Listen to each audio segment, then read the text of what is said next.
يا ترى لاحظت قبل كده إن في الأماكن العامة زي الحدائق والشواطئ والطرق والمواصلات، لو حصل تلف بسيط أو تخريب صغير واتساب وتم إهماله وما اتصلحش أو اتعالج العيب ده في وقتها، فالتلف ده مع الوقت هيتفاقم والتخريب هيزيد من الناس. ده بالظبط هو المقصود من نظرية النوافذ المكسورة اللي حطها جيمس ويلسون وجورج كلينج، واعتمدوا فيها على بحث أجراه عالم نفس في جامعة ستانفورد اسمه فيليب زيمباردو، واللي أجرى بحث كان موضوعه ضبط القواعد ومحاربة الفوضى وتحسين السلوك البشري. فإيه بقى حكاية النظرية دي؟ النظرية دي بتقول إن في أي مكان مهمل ظهر فيه تخريب بسيط زي شباك مكسور على سبيل المثال، ده بيشجع على إحداث المزيد من التخريب، وإن التخريب ده هيزيد مع الوقت، وده معناه إن التساهل مع التخريب أو الجرائم الصغيرة واللي كتير بيشوفوها بسيطة، ده مع الوقت هيخلي الجرائم الأكبر أمر عادي. يعني لو في أطفال بتلعب كورة وكسروا شباك في بيت والموضوع عدى كده من غير أي عقاب أو أي حد يتكلم معاهم، فبعدها شباك تاني هيتكسر وبعدها باقي الشبابيك هتكون هدف ليهم هما بيلعبوا. والنظرية بتأكد إن جرائم كتيرة في المجتمعات بتكون بسبب الإهمال والتساهل مع الفوضى وعدم الالتزام بالنظام، وده بيفسر إزاي الفوضى والتخريب وأكوام الزبالة وكل السلوكيات المعادية للمجتمع ممكن تنتشر. لأن المعنى من النوافذ المكسورة في النظرية هي أي علاقة واضحة ومرئية لوجود تخريب في المكان، سواء كان شباك مكسور، زبالة في الشارع، كرسي مقطوع في أتوبيس. حاجات زي دي لو اتثابت هتكون بمثابة دعوة لمزيد من الفوضى. واحنا عندنا في ثقافتنا أمثال وأقوال مأثورة بتأكد المعنى ده، زي عظيم النار من مستصغر الشرر.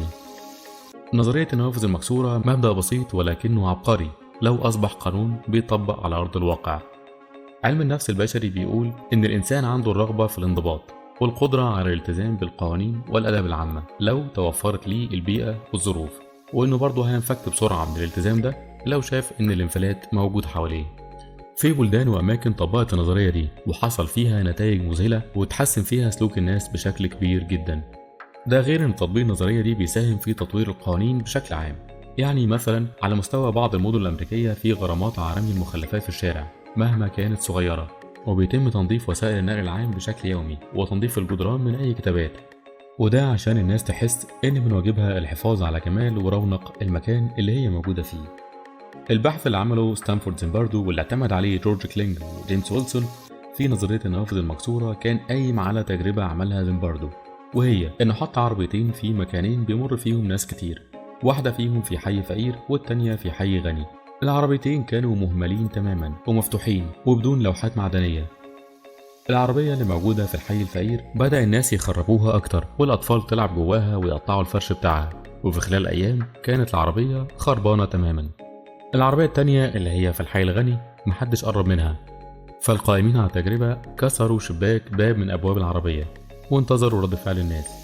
فضول الناس دفعهم انهم يقربوا منها بعد كسر الازاز، وبدأ التخريب يزيد مع الوقت، وبعد اسابيع بقت برضه خربانة تماما زي العربية التانية. الاهمال والتخريب بيكون بمثابة رسالة خفية للعقل بتقول ان مفيش حد بيهتم، فاعمل اللي انت عايزه. تخيل لو انت في مكان جميل ونضيف ومعك علبة عصير فاضية، فلو انت شخص سوي يعني هتفكر 1000 مرة قبل ما ترميها على الارض، لان التصرف هيكون واضح وملحوظ. لكن لو لقيت كيس شيبسي أو علبة فاضية فهتكون احتمالات إنك ترميها على الأرض واردة بشكل كبير. المشكلة إن أحيانا بيتفشى الوضع الغلط بشكل يخلي الوضع السليم هو اللي غلط، زي ما ورد في القرآن في سورة الأعراف: بسم الله الرحمن الرحيم: وما كان جواب قومه إلا أن قالوا اخرجوهم من قريتكم إنهم إناس يتطهرون. أنت ممكن تطبق النظرية دي على حياتك وتستفيد منها. فلو انت مثلا مش حريص على نظافة مكتبك ومكانك، فهتيجي في وقت من الاوقات وتلاقي الفوضى بتعم المكان. حتى في العلاقات المشاكل الصغيرة اللي بنهملها مع الوقت هتكبر وتبقى صعبة الحل.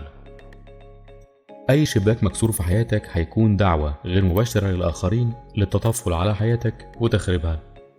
لو بصيت حواليك هتلاقي أمثلة كتير جدا على نوافذ مكسورة في حياة ناس انت تعرفها وكانت سبب في مشاكل أكبر وأكتر بالنسبة لهم.